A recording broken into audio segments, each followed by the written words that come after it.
Well, good evening and welcome to our live stream on this Saturday, 5th. Hope you had a great 4th of July and enjoyed maybe some of the fireworks, but remembering the tremendous privilege we have as Americans to live in this country and the freedoms. Do we have issues? Yes. Hence, as we begin today, our annual message, which I've been doing for nearly 30 years. It's kind of an ongoing series entitled Wake Up America. And again, I shared this, began sharing this some years back, decades ago, but looking at some of the concerns, some of the obvious things that picked up my attention, and then from a biblical standpoint, addressing these trends and tendencies in our country that have apparently taken root. The idea wasn't to be an alarmist and certainly not judgmental. The thought was God's people need a wake-up call to the standard and manner of living God has called his people to lead while existing within the confines of any particular society. Hence, Paul wrote in Ephesians chapter 4 that however it's is not the way of life you learn. You were taught with regard to your former way of life to put off your old self, which is being corrupted by its deceitful desires, to be made new in the attitude of your minds, and to put on the new self, created to be like God in true righteousness and holiness. Nowhere in Paul's writing does he say, leave the interaction of being around people or your position, but he's saying that we, as followers of Christ, need to lay aside the former way of life, pick up our mantle of servanthood, and represent Christ in the world. If you have your sermon guide, you see a quote that I put in from me: the demise of godly character in our culture has resulted in both a disinterest and a displeasure with it being godly character. Today, I present the message, corrupted character, which highlights the demise and devaluation of such character traits as honesty, reliability, hard work, loyalty, integrity, and even servanthood. Think of the corporate world and how little value is placed on your longevity and your investment, your willingness to serve. Or what about the political landscape? I mean, do we really find a comfort level with the honesty of our politicians? And is their concern more focused on themselves or on the care and strengthening of our nation? And even the classrooms of higher education, where they dilute the responsibility the next generation has to live a godly life. It's all about getting yours before somebody else does. And you'll notice certainly an absence of Christ-like character across our nation. What do you find in its place? Well, greed has replaced God as the primary pursuit of people. In our culture, folks are more interested in their resources than respect. What about the absence of self-interest, or the highlight of self-interest, which has displaced servanthood? Entitlement is far more prevalent than excellence in the workplace. Tolerance has supplanted righteousness. Malcolm X, a prominent African-American civil rights activist in the 1960s, said, "A man who stands for nothing will fall for anything." My pastor declared, right is right if nobody does it, and wrong is wrong if everybody does it. Our society tolerates most everything a person may want to say or do because we don't want to offend anyone. The result of this attitudinal approach is seen in the reoccurring situation of the minority dominating over the majority because the majority is silent. Well, we find this corrupted character being elevated and the Christ-like character being diminished simply by looking at camaraderie, which has suspended conviction. our need to belong has stifled our call to bear the cross and follow Jesus. And then lastly, we've seen the demise of godly character because position has dislocated principles as the gauge of a proper and appropriate way of life. In other words, we are motivated more by the accolades and applause of our accomplishments than the approval of the Almighty. So what's a person to do? Well, fall in with the crowd, fit in with the cultural norm, or how about this? Follow Christ's example. 3 viable options from which any individual, any American can select. The first 2 would certainly facilitate a blending into the current culture. The latter, however, will be much more productive for God's kingdom and ultimately pleasing to Him. This is where I want our attention to focus tonight. How do we turn the tide? How do we change or reverse drastically and dramatically the direction in which our nation is taking? Well, there is good news. And the good news is you don't have to reinvent the wheel. In fact, we turn tonight to Paul's words in 1 Corinthians 15 as he's writing to the church in Corinth. What's unique about Corinth is it was a major hub in the world, in the Roman Empire.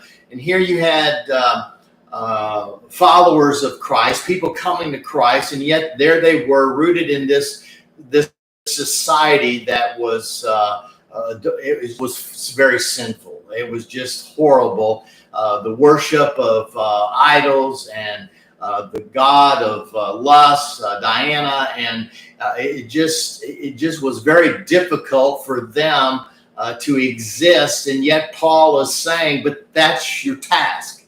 You've been called out of that lifestyle, but you're in that world to be a light unto the world. And so what we find is in these 2 verses is what we're going to focus on when it comes to correcting the corrupted character of our nation. Well, look at verse 43.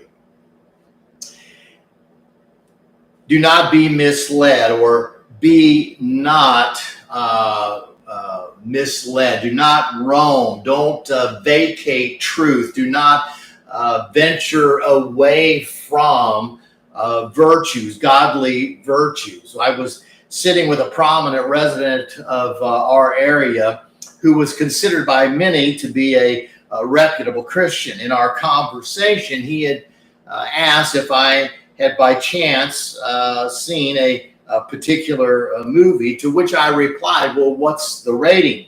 And he told me, and I responded by saying, oh, well, we only watch R-rated movies. And I will say, as you may have right now, as you're listening and watching, you may have had this look of shock, and so did that individual. But I proceeded to clarify, that is, we only watch religious movies, the R-rated. Okay, well, it was a play on words, but it got the point across.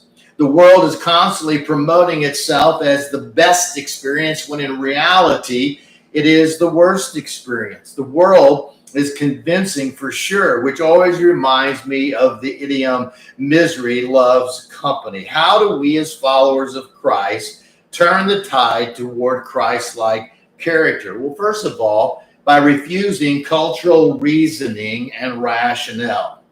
The Bible speaks often of the dangers of the world and subsequently the need to avoid and abstain from worldly elements and pursuits. James wrote of the need to resist the devil. However, the better course of action in order to turn the tide is to refuse cultural reasoning and rationale.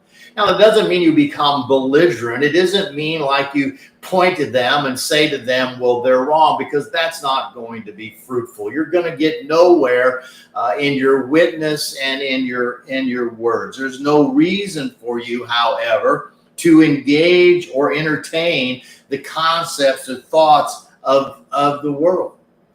We oftentimes find people who are lukewarm individuals.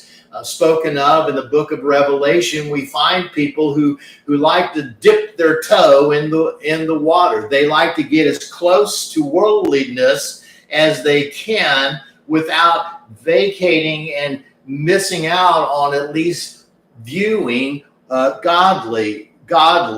But we need to refuse cultural reasoning and rationale, again, without being disrespectful or belligerent, but to refuse. It's easy to say to someone, well, you've made your position clear. You don't have to go any further. Again, you're not going to argue someone into your way of living for Christ. So in this beginning verse, it says, do not be misled. In other words, do not vacate, do not travel away from truth or godly virtue. Why? Because bad company corrupts good character. Evil, that which is worthless, that depraved way of life, that which is going to be injurious to your testimony and to your spiritual growth, corrupts. It causes you to wither and to shrivel. Here in Texas, we've come through a very wet period of time. Seems like it rains every other day. But what we do know is that the heat is coming. And here we are in July, and all of this green that we see because of the heat, because of the lack of rain, is going to wind up shriveling out, burning up yards. And so in our spiritual well-being, what we need to be is aware of the fact that bad company corrupts good character. When we were growing up on the farm, we made sure that when we were done with our tools at the end of the day, that we collected them up, took them back to the shed, put them where they belonged. Every place had a tool and every tool had a place. That was Dad's theme. And left them there covered and inside this shed so that rain and elements wouldn't corrupt them. It wouldn't make them worthless tools, because we needed to use them. But bad company corrupts. It causes moral values to be ruined. Now, the world is persuasive, even though you know it is polluted. Now, I'm a big fan of Westerns, and one of my favorites in fact, was recently on, and I got to pick up little pieces of it again. But one of the Texas Rangers catches up with an old friend who had fallen in with a bad bunch. The friend attempted to excuse and explain away why he was with this bunch, but the Ranger said to him, "You ride with an outlaw, you die with an outlaw." And the lesson in spiritual terms is you choose whom or maybe what you will follow. And what you follow is what influences you.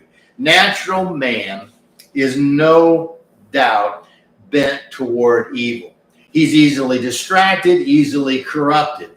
The world will say, "Oh, go ahead. One sip won't hurt you. One puff won't bother you. Come on, it's just a white lie." What difference will it make? No one will know or notice. It's like dangling candy in front of a child.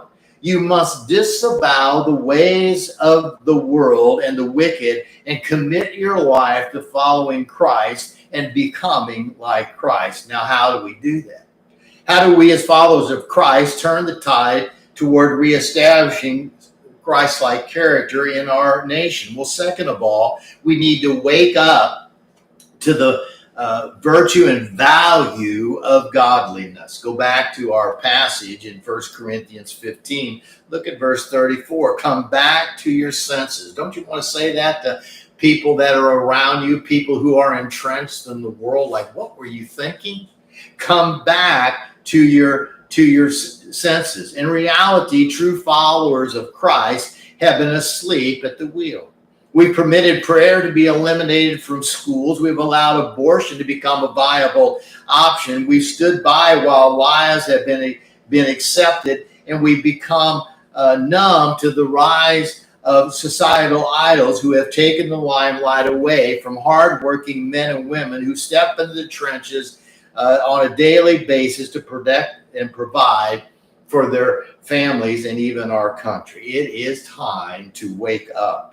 Wake up, to throw cold water onto our faces and realize that there is incredible value and virtue in godliness. And that's exactly what Paul writes to Timothy in your sermon guide.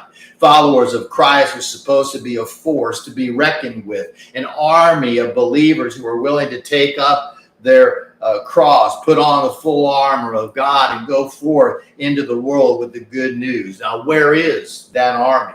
Where are those warriors? If we're going to turn the tide in our nation, we'd better wake up soon before it is too late. Thirdly, in this verse, to reestablish Christ-like character into our nation, we must alter our aim. Lucy of Charlie Brown fame. Lucy stepped out on the back porch to see Charlie Brown taking his bow and shooting his arrow into the wood fence. And then she watched with amazement as he put the bow on the ground, picked up a bucket of paint, walked over to the stuck arrow, and then proceeded to paint a bullseye around it. Well, Lucy flipped out and yelled, "Charlie Brown, that's not how it works." Undeterred, Charlie Brown turns toward Lucy and says, "Yeah, but this way I never miss." In this verse, we see Paul writing to the church in Corinth, and stop sinning. So come back to your senses as you should, but not just in your thought, but in your actions and in your attitudes. You need to stop sinning. Sinning simply means missing the mark. So-called Christians have convinced themselves that going to church occasionally, giving to God sporadically, glorifying God intermittently is an acceptable and ambitious goal regarding their effort for God's kingdom. If Christians were being paid for their work as Christians, they'd be broke. There's no other entity in our world that would allow or accept such a shallow and superficial endeavor. We've set the bar so low, we can't lose, but in the same token, we aren't winning. And so Paul writes to the church in Colossae saying, walk in a manner worthy of the Lord. How do we as followers of Christ turn the tide toward reestablishing Christ-like character? Well, for there are some who are ignorant of God. And so the reason we need to come back to our senses, the reason we need to stop sinning is because there are those who are a part of a church, a part of, at least in their minds, the kingdom, who are really ignorant of God. They've kind of taken hold of this logic, this reasoning of the world.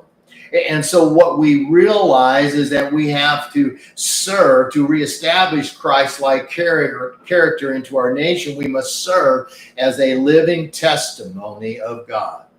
I was talking to my brother about the three people who came to my apartment on September 26, decades ago, wondering what they were thinking when they opened the door.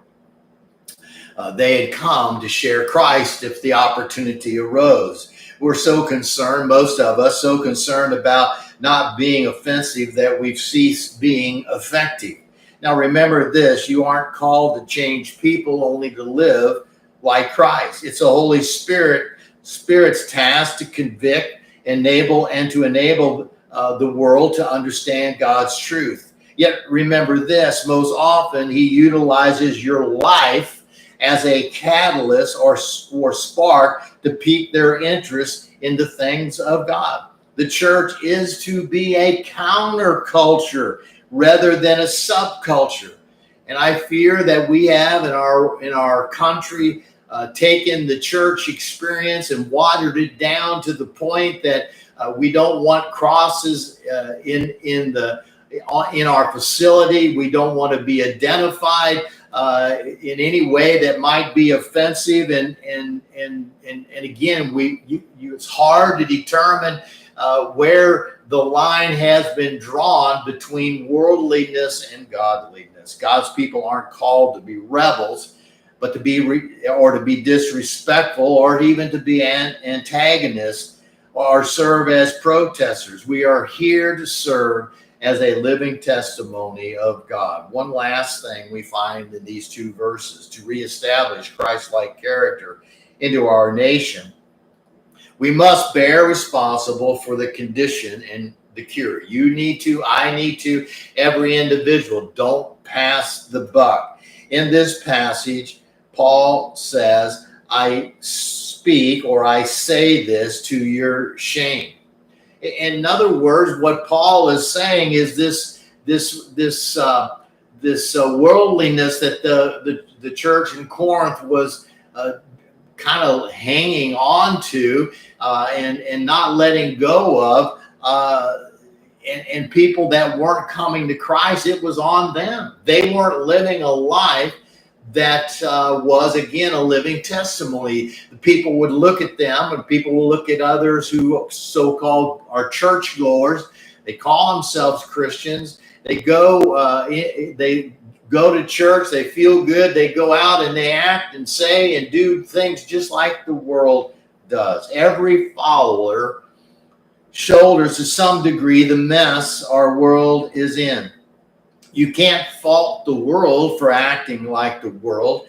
And I'm not sure you can be upset with the attempt of the world to mold others into their mindset. But they seem to have been given free reins to infiltrate and influence the world in the magnitude in which God's people should be impacting and inspiring those of the world. To the degree God has directed and developed your life, you have a work to accomplish. John Wesley is credited with saying, do all the good you can by all the means that you can. Get to it. By all the means you can, in all the ways you can, in all the places you can, at all the times you can, to all the people you can, as long as ever you can. If the corrupted character of our culture is to be changed, you and I need to become the change agent. Be the change that you wish to see in the world, is what Gandhi said. And Martin Luther King declared the ultimate measure of a man is not where he stands in moments of comfort and convenience, but where he stands in times of challenge and controversy. It is time to wake up. It is time for us as God's people to let our light shine, to be an influence. Again, not to be belligerent, not to be spiteful or judgmental, but just to live our lives. The Holy Spirit will take your witness. If there is a witness to take, a testimony to be shared, and uses it as a catalyst for that individual who is entrenched in the world to realize that there's a better way, that there is hope, that there is a God who loves and cares for them. And there's only one way for them to be delivered from the trenches of the world, and that is by accepting Christ and following Christ. So let your light shine. Let it make a difference in your world. Let us wake up America to the corrupted character and become the Christ-like character that can take over and be infused back in to our nation.